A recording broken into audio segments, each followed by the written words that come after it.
Just a side note, this red I used here is actually from the Pantone colors, the color for the year 2023. To me, it's very vibrant, yet still warm. And I think that is also a little bit the life we are stepping into. On one hand, it is totally overwhelming. But on the other hand, it is also, very warm, connections we can make, networks, and getting stuff done together, because alone is going to be very difficult. Now, let me see. How do I move to? Yes. Now, maybe some of you've seen or heard this quote. It's by a very famous lady, Oprah Winfrey. So the biggest adventure you can take is to live the life of your dreams. I'm sure everybody on this call wants to live the life of your dreams, if you are not already living it. If you're not living the life of your dreams, it means you are living the life of somebody else.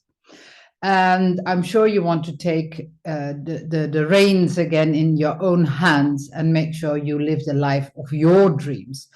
Now, why does it say the biggest adventure? Because when you set goals, when you have your dreams, they're usually quite enormous, quite exciting.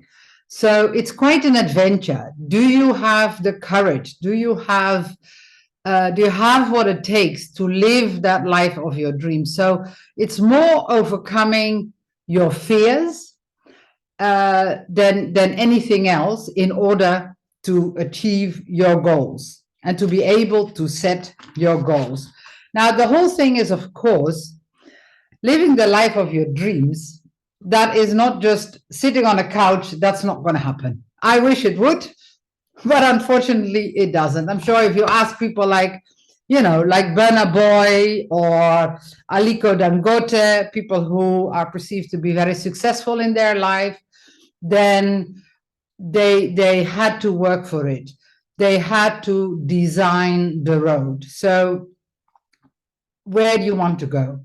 What is important here is that you keep the end goal in mind, because even when you travel, those of you who have traveled, whether it's within Nigeria or outside Nigeria, you set out a goal. You maybe want to visit your hometown or you want to visit family, and you set, points of how to get there. And then it starts. Either if you're by car, the car breaks down, or the plane is late, or all kinds of stuff happens along the way. But you keep the end goal of visiting your family, or going to your hometown, or visiting a country, going on holiday, whatever it is, whatever the end goal is, you keep that in mind, while you keep the flexibility of going with the flow when stuff happens. That is always very, very important. And that is what I see with a lot of people. They don't only have the end goal in mind, but they also are very stuck as to how that end goal should come. And life is full of surprises. So why not go with the flow and discover how you get to that end goal? Because that end goal is going to come. So having this in to design the road, then it also gives you an idea where you are, right? So by designing that, by knowing like, okay, first I do this, then I do this, then I do that. So that also gives you an idea of where you are in life, how far, how close are you to your end goal. And then again, an end goal is not the end, because by the time you reach the end, you have another end goal in mind. That's also how life is. That's also part of goal setting. Then let us first see, okay, now what is a goal, right? Because we're talking about goals, but what is now really a goal? And this is This is what you are dreaming of. Now, I know a lot of people have the dream, I just want to be rich. Okay. But what is important is to understand, to feel it deep within you, right?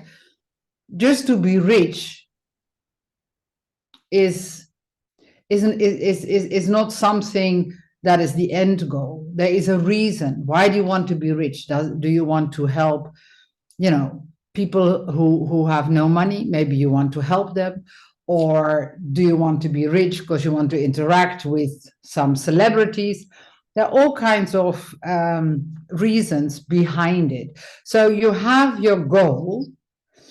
And usually what is very important is that they should be the desires of your heart, right? So if God puts things in your head, in your life, the trick is, can you listen, right? What is the dream? Because it's also related to what is your purpose.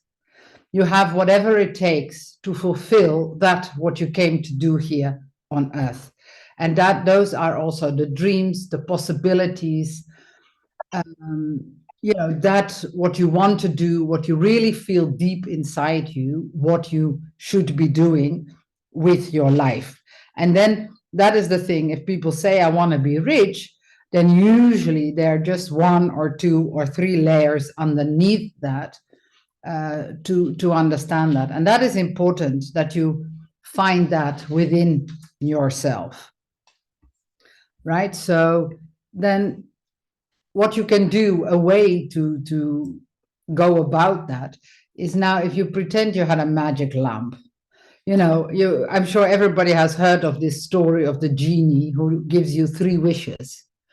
That in itself is already like, oh wow, what am I going to choose, right? Because if it is that I want to be rich, but I also want to be pretty, and I want to travel far, and I also want my family to be happy, but I also want to be happy with a life partner. And there are so many things. The 3 wishes really are very difficult to come up with that makes sense. But those are the things, those are the goals, that is the life you want to live. So it's important to think about that, to think, what is it that you want to happen? What is it that you want? What you really deep inside, heartfelt, that you want, right?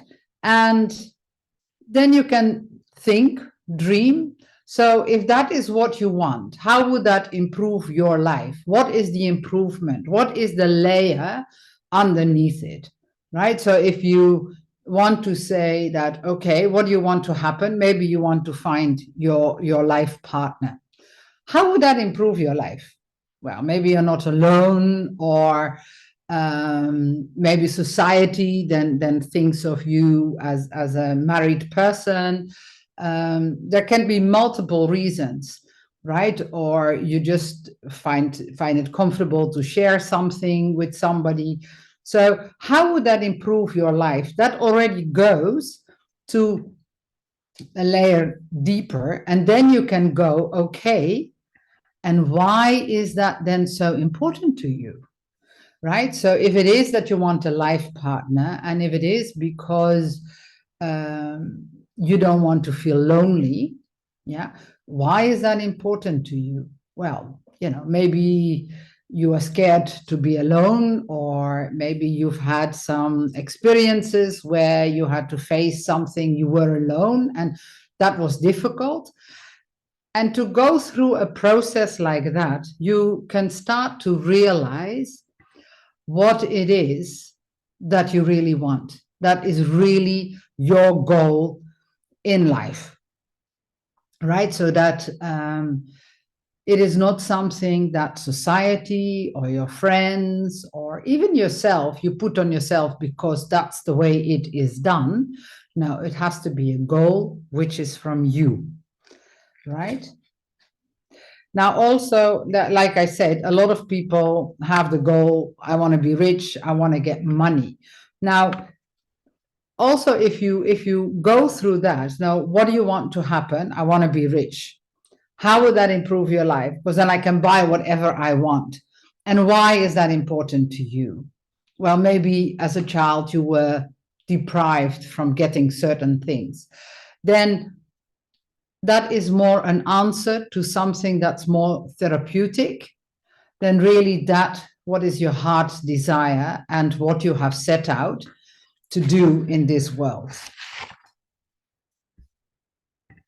So once you've gone through that process and you have figured out, now you've really found your purpose, your goal. This is what you want to do. This is how you want to add value to your life and to maybe other people's life, right?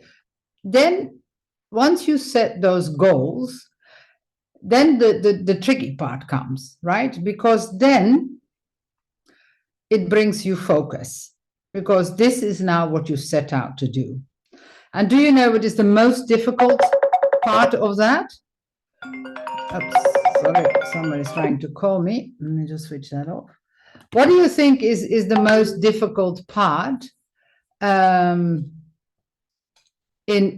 goal setting? Anybody, any idea? No. Sorry, that has to go back. Maybe you can put it in the chat. Can I see the chat? No, I can't see the chat when I'm in the thing. So then let me just continue. The most difficult part of your goal setting, the most important and most difficult, is to be able to say no. Because if you have a certain goal, it gives you direction. You can prioritize. This is what I've set out to do. This is what I'm focusing on. This is what I want to do. And that means that you have to say to a whole lot of things, no.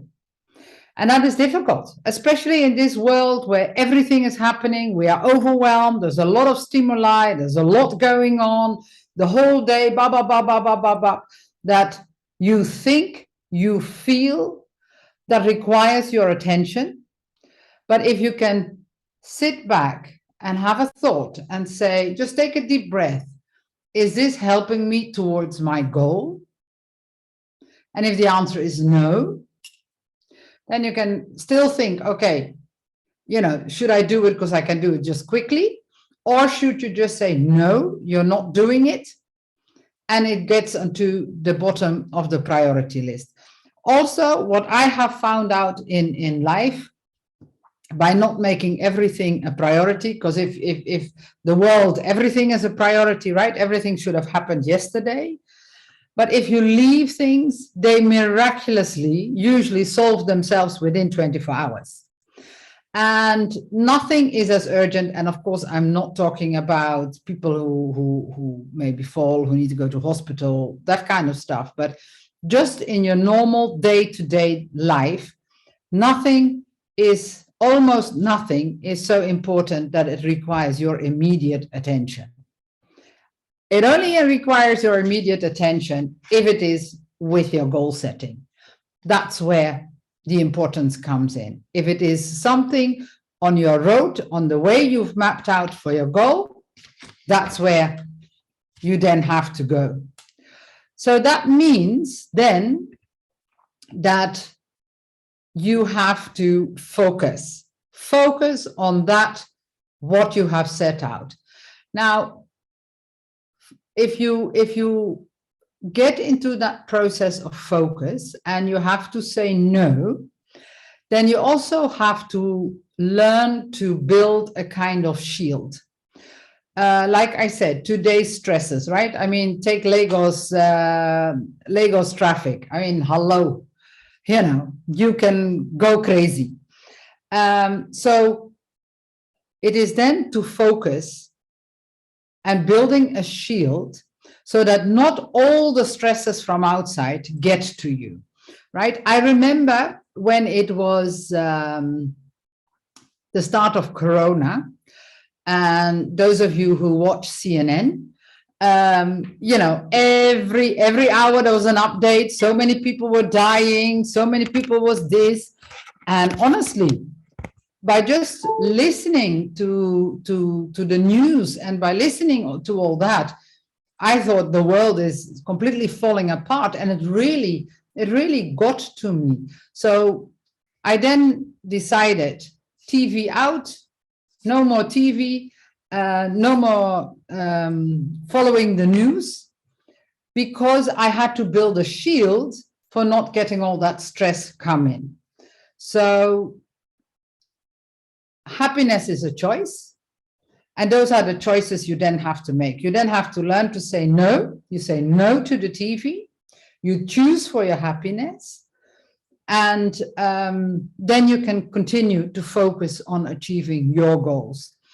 The world is a big place. Try to make your world as small as possible, you know. Make it, you know, one step at a time. Make it small. Not everything that happens out there requires your attention, your energy. Stay with your own energy, stay with your own self, stay grounded, right? And then you just go with the flow. Now, what happens also many times is the motivation. You know, when it then gets difficult, you're like, forget about this goal of mine. I'm not in the mood. Or you get, you get disappointed because, like I said in the beginning, if you set out how to achieve your goal according to a fixed step and it isn't happening that way, then, you know, you get disappointed. So what is important is to stay flexible, to keep your eye on the end goal, to have people around you who support you and who keep on motivating you and say, no, you can do it. And you keep on going, you keep on taking action. Also, you know, allow for the disappointment, sit with it. That's what happens. But no, tomorrow, you're right back at it again. Don't let it stay too long in the negative, because then you lose it. You know, everybody has setbacks. You take a deep breath. It's again the focus. You can do it. Everybody can do it. You can live the life you want. And then you can get, of course, to success. Now, this is the, when you set your goals, you need to set them in a smart way, right? I'm sure most of you will have heard about this. This is the way to set goals. If you're working in an organization and you have KPIs, key performance indicators, they are usually defined in a smart, as they call that, a smart way. So if you have your own business, I want 5 customers from Instagram in the next month. Now, of course, you must already have a business on Instagram, and you it needs to be attainable. Is it something, maybe you have now 3 customers every month, but then you spice it up to 5. Now, what does that mean? Then it means you need to do the work. It means that you need to put every product feature on Instagram. Maybe you have to make posts every day. You have to follow up on the comments. When people have comments, you follow up on that. You know, maybe you market your Instagram account on other platforms, right? Maybe you get a special product for a special price. You have a kind of promotion going on. So that is why it is important you define them and then break them down in what that means in a smart way, in smaller pieces. Now, another very much an example, of course, which I can imagine people in this call also will have, to become a manager in my field within the next 5 years. Now, what does that mean? What do you need for that? It is to become a manager in my field, right? It has to be realistic. To be the CEO of Coca-Cola, yeah, if you're not in that field and not lined up for that, that's not going to happen within the next 5 years. So it needs to be something to be realistic, right? Give it a timeline, 5 years. That's a good time to work onto something. So is it a possibility? Is it attainable? Yes, because maybe you're already working in the FMCG, you have the education, you've got maybe a bachelor's or a master's. So you've done your research and you've realized, actually I can do this, right? One step at a time. Again, this is the thing, it aligns with my career aspiration. So you've really gone deep within yourself and you've decided, I want to have a career in corporate life, right? And you are the person who can bring this to the table, right? And again, it is time bound, just to put it a time at it. You don't want to just, 25 years from now to still say, yeah, one day I want to be a manager in my field. Then, last but not least, I want to share with you the life that I dreamt of a couple of years ago, living the life I designed. That was during the time I was working with Maersk, and I came to Nigeria. First and foremost, I completely believe in the Europe-Africa relations. So there is where I want to play a role. I want to play a role in, basically making Europeans understand what Africa is, what opportunities which are there in Africa, all the positive things that come out of Africa. Unfortunately, a lot of the Europeans have a relative ignorant and negative connotation of Africa. And I want to change that. Female leadership, we can do it. Female leadership is, I believe in women, definitely in Africa. I mean, so many female entrepreneurs, so many women who hold their families together. So I completely believe in female leadership, and I want to play a role in that. I started my own company because I wanted the flexibility. I wanted the flexibility of being either in the Netherlands, as you can see here, winter background, or being in Africa, in Nigeria, just to be flexible with that. We have 3 children. One of them is a girl with mental disabilities. So I want to have the flexibility to go and visit her. She stays in the Netherlands, to visit her whenever I want to. And to have my own company was actually the vehicle that made that work. I want to add value of all my experience in the boardroom. So currently I'm a certified director, and I am following another course about ESG, which stands for environmental, social, and governance. Companies need to be fair in their dealings. And again, that comes in with Europe and Africa. It cannot be that Africa just only exports its raw materials into Europe where the value is added. That is not a fair way of doing business. That is just one example. And this one here, this is A New Earth. This is actually a book from Eckhart Tolle, which taught me to live in the now, not to worry about all the things that are around me all the time, but to be focused. And he really changed my life with this book that I read, 2-3 times. So these are goals. I had set out the goal to be a board member. I have set out to be flexible, to have my own company, to play a role in female leadership, and to play a role in the Europe-Africa relations. And I can see and say that the life that I had designed has actually, that's what I'm living right now. So my next goals are just at the doorstep again, to now define the next part of my life. So that was my presentation. I don't know. I think there are some questions right now. I think. Wow. stop sharing.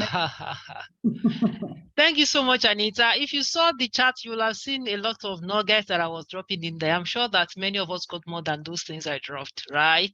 So if anybody got anything from this meeting today, would you unmute yourself and speak for 1 minute? What came out to you? What was your light bulb moment before we start taking questions? Guys, please write your questions in the chat box. And if you wish to speak, kindly raise your hand so that we can unmute you. Anita, thank you so much. Whilst you're waiting for feedback from the participant, I took a whole lot of notes. And I do realize that most of these things that you have shared are very, very true. You know, in terms of self-aware, finding out your why, ensuring that what you are setting is what you should be setting. You cannot use your neighbor's parameter or thermometer to judge your own temperature. It doesn't work, because then you won't be able to do the work and achieve your goals. So I drop a couple of things in here that I know that everybody also must have gotten. You know, you have to fix your eyes on the goal. Whilst the goal is where you're going, ultimately, your approach has to be flexible. You can't be static. You have to continue to do environmental scanning to fine-tune the goal to the point where you can deliver it. So very profound things you have shared. I have seen an hand up, and I want to call them one by one. I think Alex is the first person. Alex, do you want to ask your question? Kindly unmute yourself. Yeah, okay, Mike, good evening. Thank you very much for this opportunity. My question, okay, before now was how to deal with distraction. Like, we live in a time in which so many things are begging for attention. You come on social media, just reply a text, you see so many push notifications. So by the time you say, okay, I just have 30 minutes to do on social media, you may receive a call and all that. So many things that is really fighting and trying to distract us from our focus. But I think she has actually answered that she has built a sense and the ability to say no. No, exactly. That our goals will give us the ability to say no. So if we can do that, we remain focused, ever focused. Yes, and she also mentioned that you should ensure that you filter everything coming your way through the lens of your goals. Plus, give a 24-hour rule. If it's really, really urgent, after 24 hours, sleep over it, then you will know. Okay. All right, thank you, Alex. Julius, please go ahead.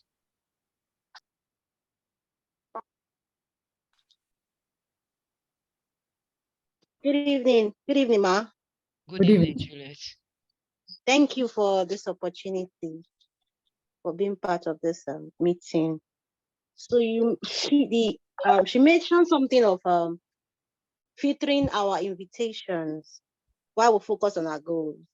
So I'm kind of confused, because I believe that we need relationship, to foster our lives. We need people. So is it that we will shut people off while we focus on our goal entirely? So how can we manage these two aspects of our life? How can we manage relationship? So what I did is actually I reduced the what I would call the inner circle. There are a few good friends that I have. Some along the way had proven themselves maybe not such good friends. Those ones I stopped entirely with to put energy in. So have the people who really have your best interest at heart, who really can help you achieving your goals, hold them close. If they genuinely want to help you, then they'll also understand that you cannot spend, 3 hours a day with them. Then if it is a genuine connection, even if you don't speak for a week, that is still fine. It is the acquaintances, the broader circle that actually causes a lot of distraction. So yes, you need people, but you need surprisingly few. Amazing. Surprisingly few, this was one of those things I picked up from my mentor, Mrs. Tony Sonny. She said there are 3 levels, there are 3 ways that she deals with people. There are people that, decent relationship, respectful, courteous. Hi, how are you? Thank you. It's okay. Not so much, not a lot of energy and investment, because really you have assessed that on the journey to your goal, they are very minimal to pray at that season of your life, right? Because you have very little energy to go around. There are some other people that you know that once they call you, you must pick the call, basically because of how they relate to where you're going. And there are some other people that even if you are the one needing if you have something that if they have what you require to get where you're going, and it's not as if you are really on the same level like that, you will invest enough in them, more or less like if you have a mentor who is perhaps higher or of higher social class, and then you have something from them that you need to get where you're going. You can't say, I've called twice, I've called 3 times, I'm not calling again. Say, what does that mean? I will keep calling until I get the answer. So, to be able to prioritize your energy in the way that it helps you towards your goal. Yes, everybody decent approach, that's fine, basic level, but your inner circle and those who are relevant to your goal, you must have to invest in that. I hope that helps someone. Yes, who else is asking a question? Nobody else? So I have some questions that came in from LinkedIn. Yes. Can I ask them now? Yes. Okay. Lajumoke says, how are you able to wear many caps and you still perform excellently in all? So I saw that question and I thought about it, and basically what it is I don't wear many hats, as in there's one Anita, and I am Anita, the CEO. I am Anita who is involved in politics. I am Anita who's a board member, and I am Anita who's also a mother. So I am all that. So the swapping of the hats is what makes it difficult, energy eating. But by accepting me, who I am, and knowing that these are all the roles I have, which can all be combined in one, right? That allows me to set out my goals. So it is all holistic. It all comes together because the goals I have set out, as you saw from my sheet, for example, is that I want to have the flexibility to be between the Netherlands and Nigeria. Now, I would love to be in Africa, but I am a mother and I have my daughter in the Netherlands, right? But my business is in Nigeria. So I am all that. And my goal is to have the flexibility to be in either place I want, right? So I think that is the trick, because by combining all that, you become a holistic person, and then you can set out your goals in a holistic manner. Because otherwise, as a mother, you have to be patient with your children, but in your career, you want to be the manager. In your life with your family, you want to be maybe the perfect daughter-in-law. It's too many different hats. There's only one. There's only you. And you set out the life, the goals that you want for yourself. Anita, what you said was so profound, because even in the community, we usually emphasize alignment. You can't, the same year you want to take MBA, raise a young family, want to travel around the world, want to also become the president of your association, want to become the treasurer of your housing estate. Those goals, they have completely, you have 24 hours and you have only one life. So the truth is to start with the fact that I'm just one person. What can I do, and where's the point of intersection? As long as those goals don't align, you will never get any of them fulfilled. That was so profound. Thank you, Anita. Okay, let me take this next question from LinkedIn. It says, thank you, Anita. I'd like to learn the ways to set goals for my company and how to get my team members to buy into the set goals so they can achieve them. So how do you communicate your goal to buy support from people you are leading? So first and foremost is, again, to have an alignment, to have that with the team, right? So depending on how big your team is, but your inner team is, again, you need to find the alignment. This is the goal we are going to go to. And then it is communicating and working towards that goal every step along the way, and repeat, repeat, repeat. So if it is, I want 5 customers from Instagram, team, this is what we want to do, then that end goal, you need to keep on communicating, not just one time you say, oh, I want 5 customers via Instagram. No, every day, guys, we have set out to do 5 customers from Instagram. What does it take? And let them also come to give how they think that can be achieved. Try to be flexible again. It's the end goal is 5 customers from Instagram. How we get there is flexible. So that is then also with the team. You communicate, communicate, communicate. People forget. Amazing. People forget truly. Actually, adults will learn by repetition, even children. Someone says, what else? I'm seeing some questions here. I want to say, my question is, why we keep reviewing our goals and as a result, cover 2-year period in 1 year? Could it pass that we may want to switch career? I'm not getting this question, which wasn't in the plan prior, before then, and how do we navigate? Okay, so I think this person is asking questions around pivoting. My question is, when you keep reviewing your goals and you want to switch career, which was not in the plan before, how do we navigate this? Did you get the question? I think the question is, if you're supposed to pivot from the initial goals that you set, how do you make the switch? And that is why it is important you get your goals from the heart, right? Not today, not tomorrow, that, because then everybody gets confused and people are like, but also yourself, you're like, okay, what is it that I'm trying to achieve here? If also just to focus on the career, so you must have an end goal in mind. Yeah, maybe you want to become a manager somewhere, or you want to manage a team. And what I hear a little bit, switching careers, is this because you think this is how it is supposed to be? Or can you bring the flexibility to see how you get to the end goal?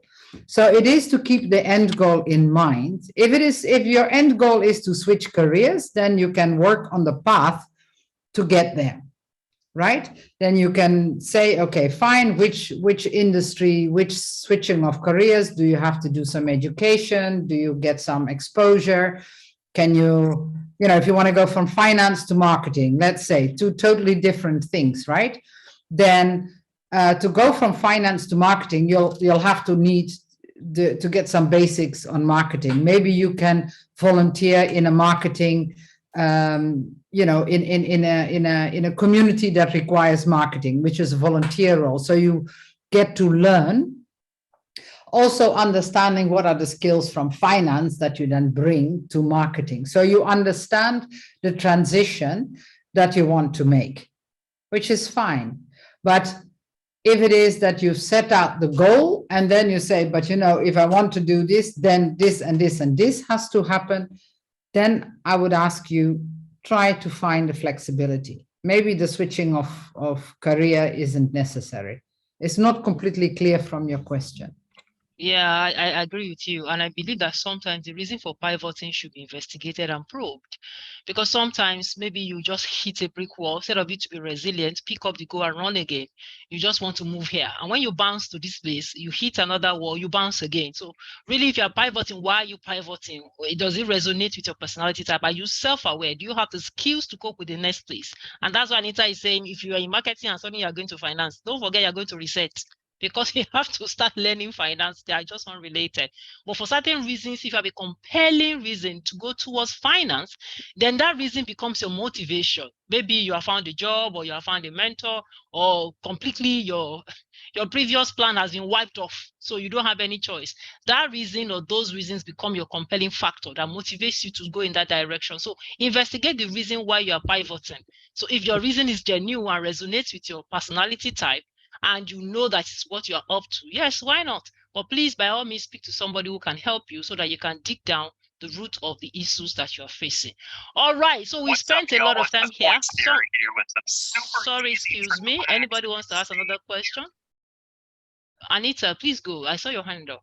Yeah. So because I want to add indeed on that, to go through the second layer, and what is the alternative reason for doing so, right? Is it maybe also that society expects, or do you think in another career you can make more money? You know, it's what are the subtleties why you would want to change it?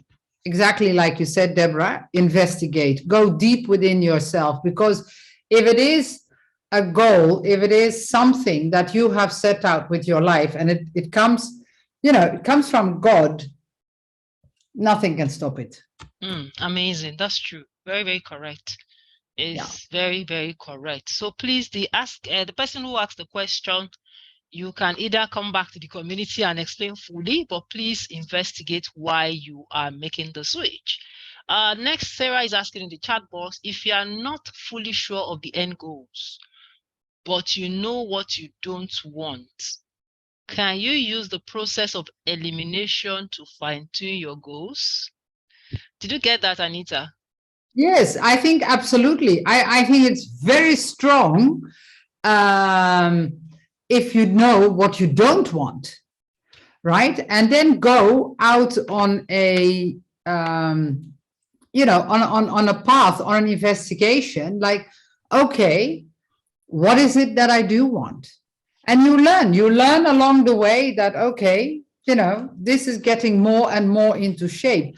But usually you'll find that somewhere deep within yourself. Maybe you cannot give words to it, maybe you cannot express it, but somewhere along, you know, in yourself, you know what you want. You know the goals that you want to achieve, what you have set out to come and do here on earth. I truly believe that. It's just, it sometimes it takes time. So for me, also, the process of designing my life, as you saw on the last slide, that was a process of about 2 years. Wow. Right? To discover, to find out, okay, is it this that I want? Because I came from corporate world and I thought, okay, fine, I just want to move again ahead in the corporate world. Just to realize, but actually I don't want that. Why don't I want that? Because it doesn't give me the flexibility. So, but then what do I want? Then do I want a job that has a lot of flexibility? No. So, and that is how, you know, slowly, my own company that came up, that was just like, no, this is the vehicle. This is actually the goal that I have. So give it also time. Don't force it. You know what, Anita, I really agree with you on that, because sometimes this clarity doesn't just come in one day. A lot of times you have to keep checking, setting the goals, resetting the goals. Whilst you can start with elimination to say, I don't want this. For instance, if you're not cut out for certain profession or skills or trade, you can take those ones out. But really what you want, you must define. Actually, you have to define it to be clear so that you'll be able to pursue it. Because if it's not clear, it's just like not having an headlamp and then traveling in the night with your car. You're going to hit bumps and you're going to have a lot of issues. So please take time, deep down, find out what you want and ensure that it's clear enough for you to pursue it. Give it time. Any other question from here? Let me just check. Sarah, does that answer your question? Give it time. Okay, I can't see any question in the chat box. All right, so I'm going to ask my own question, Anita. I have 2 questions for you. Oh my God. Do I go ahead? Please do. All right, so great. I have wanted to just ask you to throw more light into the dynamics of changing from corporate to entrepreneurship, because a lot of women ask me these questions all the time. They seem to be unready, right? Especially when they've spent a number of years, as you have done in the corporate world. You rose to the point of directorship and, in fact, a regional director of many countries. So then they now say, at what point do you begin to feel it's time to move, 1, and then when it's time to move, what steps do you take? number 3, what kind of obstacles do you preempt you will find, and what methods do you prescribe for people to use? Simply just transiting for corporate to entrepreneurship. Yeah, I can tell you it's tough, but it's totally rewarding.